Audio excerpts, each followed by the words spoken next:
ఏం చెప్పిందే నువ్వు మనం అడగంగానే తొందరపడుతుండ్రు అంటుండ్రు. మేం తొందరపడతలేం, మీరే డేట్లు పెట్టి పేపర్ల ఫుల్ పేజ్ యాడ్ లేలే. ఎలక్షన్ ముందు జాబ్ క్యాలెండర్ అని అన్ని పత్రికల్లో ఫ్రంట్ పేజ్ లో యాడ్ రాలే. ఈనాడులో, ఆంధ్రజ్యోతిలో, సాక్షిలా ఒక అన్ని పేపర్లలో ఫ్రంట్ పేజ్ యాడ్ వేసిందా లేదా? ఏమని? ఇక ఫిబ్రవరి 1వ తారీఖు నాడు గ్రూప్ 1 ఉద్యోగాల నోటిఫికేషన్ అన్నారు. మరి ఫిబ్రవరి 1 నిన్ననే పోయింది. ఏది నోటిఫికేషన్? మీరు మభ్య పెట్టలేదా? ఇలా యాక్చువల్గా పోలీస్ స్టేషన్ లో కాంగ్రెస్ పార్టీ మీద కేసు పెట్టాలి, చీటింగ్ కేసు పెట్టాలి వాళ్ళ మీద. ఇది చీటింగ్ కాదా? ఇది మీరు ఎన్నికల్లో ఏం చెప్పిన నిరుద్యోగ యువతకు?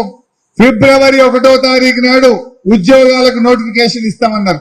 ఇవ్వకుండా మాట తప్పింది కదా. ఇది easy not a cheating. Job calendar ఇస్తామన్నారు, మోసం చేసింది. వాళ్ళే చెప్పింది ఫిబ్రవరి 1వ తారీఖు నాడు. ఇట్లా అనేక విషయాల్లో ప్రజలకు